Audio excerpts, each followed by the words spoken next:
I often see people doing this stuff. So this takes care of that. So today, whew,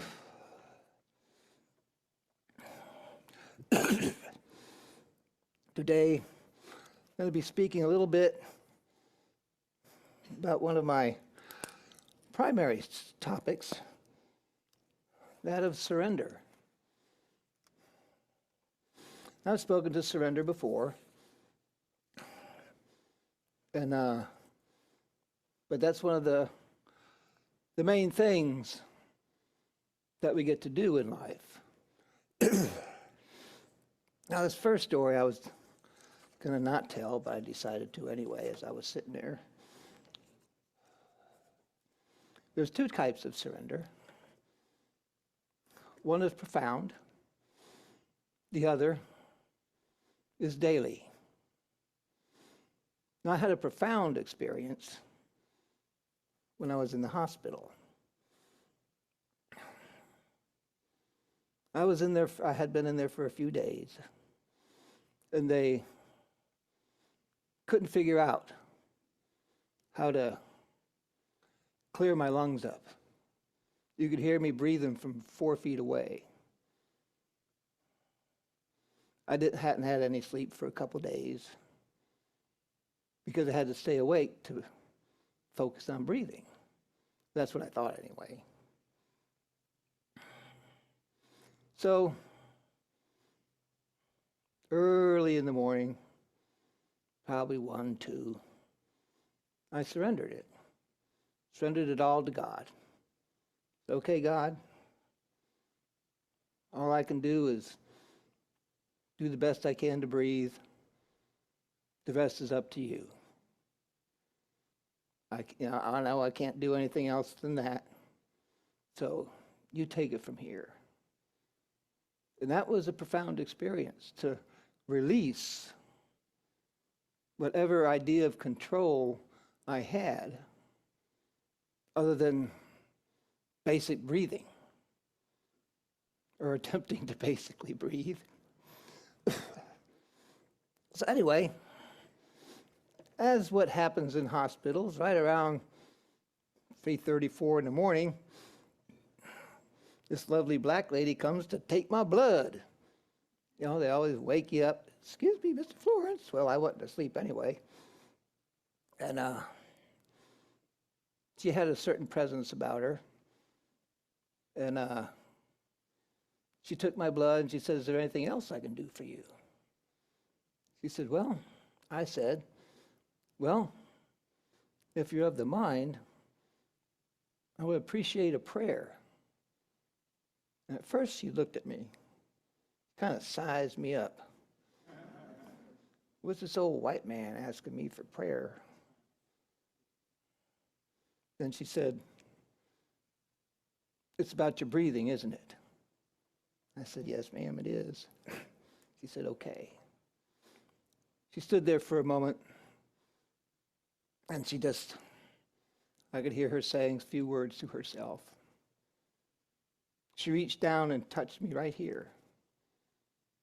Said, "In the name of Jesus."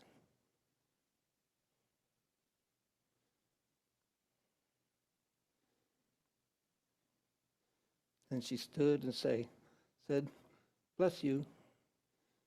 Turned around and went about drawing blood. 3 minutes later, after she was gone, I coughed up the biggest glob of stuff I had in days. Later that morning, one of the doctors came in, looked at me, pulmonologist, said, "You're still not any better, are you?" I said, "No." Said, "Okay, well, I'm going to fix that." So he did away with one medication. He added another. He added a humongous 12-hour drip of fluids. And he added 2 more medications. And everything changed. From that point on, I started getting better. and a little better, and a little better. Up to that point, nada. So I do believe it's because I surrendered. That's a part of it. I was open to something. I was open to anything, actually. When you get to that point, you're open to anything. And I opened myself to Spirit. Spirit came through. Now that's a profound surrender. What we have to do every day is our everyday surrender. It's commonly known as a process of self-discovery. It's a process of gaining a greater understanding of who you are right here and right now as you live your life the best way that you know how. After all, that is what it's all about, and I literally mean that is what it is all about. Everything in your life is a hint along the way to your self-discovery. Everything.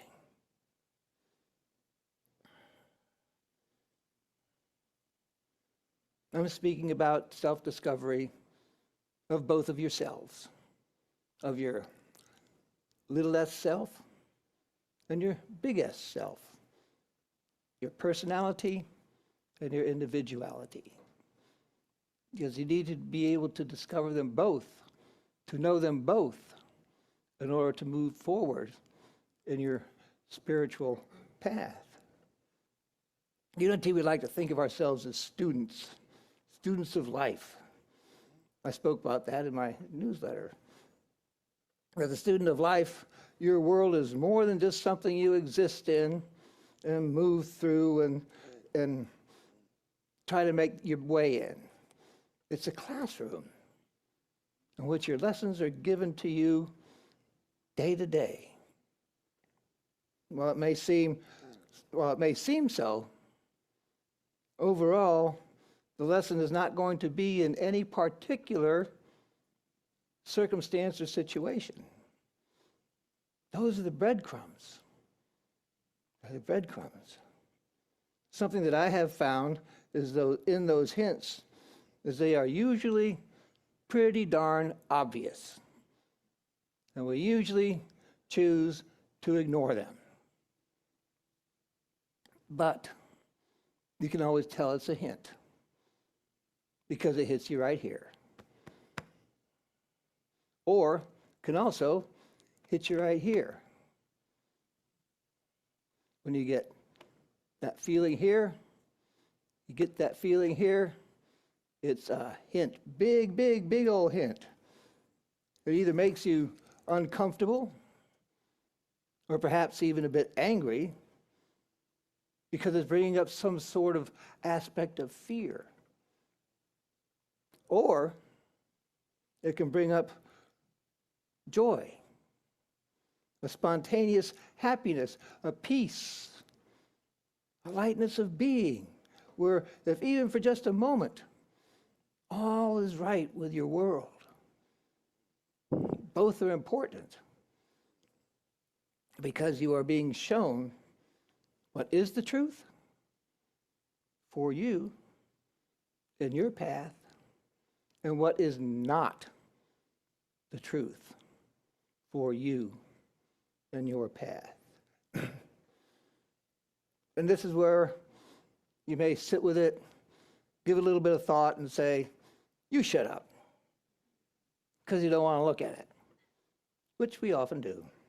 Charles Fillmore, in his book, Mysteries of John, page 17, tells us this: we all have a tendency toward personal aims, which at times can be narrow and selfish. He wrote this a long time ago. So long as these exist and take the place of the rightful one, there is no room for the higher self, the Christ of God. So long as we are letting our own will get in the way of the will of God. Now, the will of God,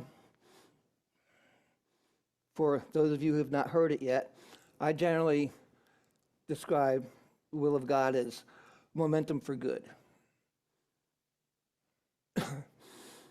God's will is different than human will. In human will, we have desires, and we use our will to fulfill our desires. Spirit can have no desire. Spirit is everything.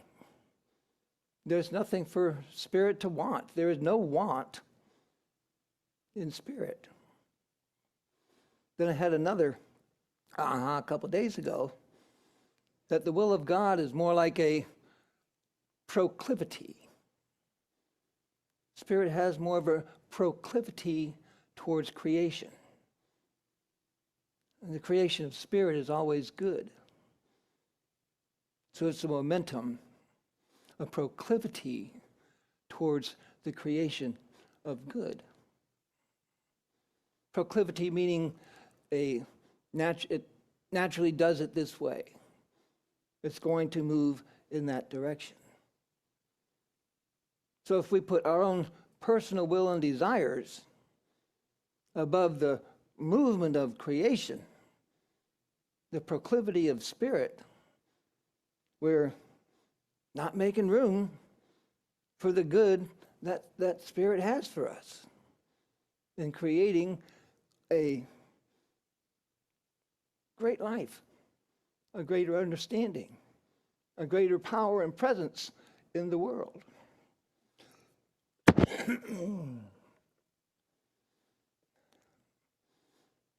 It's a process of self-discovery, being aware of how you show up in the world. Here's the catcher. We talk about being aware of how you show up in the world. But it's not how you show up to others. How do you show up to you? Think about that one. How do you show up to you in the world at any given moment, in any given situation, in any given circumstance? You know how you are showing up to you. You feel it here. You feel it here. What are you feeling? Why are you feeling it? Sometimes we have a tendency to cover up to others what's going on with us. And at times that could be best for the moment. But what's best for you is to be able to recognize these times, these hints. Matthew 5, 15 and 16, we've all heard this. Christ tells us, people do not light a lamp and put it under the bushel basket. Rather, they put it on a lampstand and it gives light to all in the house. In the same way, let your light shine before others, so that they may see your good works. Give glory to your Father in heaven. People do not light a lamp and put it under a bushel. All of our lamps are lit. And when we decide to do something that we know is not in the highest and best interest of ourselves, boop, we're putting that bushel basket over our light. We're not allowing who we are to shine through. You light your lamp. Nobody else, I don't. Marianne Williamson doesn't. Nobody does. But you. And you can light that lamp and keep it lit by that eternal and sometimes infernal question, why? Why? Be like a little kid. You feel this thing come up. Why? Why does that? Why am I feeling this way? Well, because da-da-da. Why? Well, because da-da-da. Why? Well, because da-da-da. Why? Ad nauseum. And hopefully it does not get to the point where you just say, because, just because. That's where the growth will stop. It's in this journey of self-discovery is found in self-inquiry. That's what that process is. Asking yourself why, again and again and again. That is the process of self-inquiry. And you discover why that red-haired person gets my craw. I don't even know who they are, where they're from, or anything about them, but I look at them and, Why? Because so-and-so had red hair. I didn't like him. Why? And so on. Until you get to the root of what it is. And then you get to do your forgiveness work. Oh boy. But it's all the process. It's all the process. When you reach that greater understanding of why you show up as you do, it influences all of your thoughts, all of your perspectives of your world. And it may take a while, it may take a long while, but your success is inevitable. This week, friends, ask that big question of yourself, at least a time of two. Why? Ask why. Why is this making me uncomfortable or bringing some sort of fear to me? Or why is this bringing me joy? Now, it's important to also see, why is something bringing you joy? Why does this light up your life? Why does this enliven your heart and your life?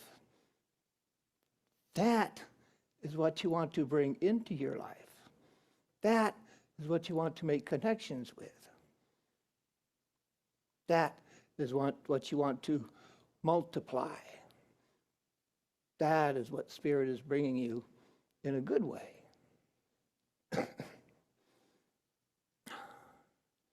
And while you're doing your process, remember that the path to expressing the truth of you always begins with where you are right now.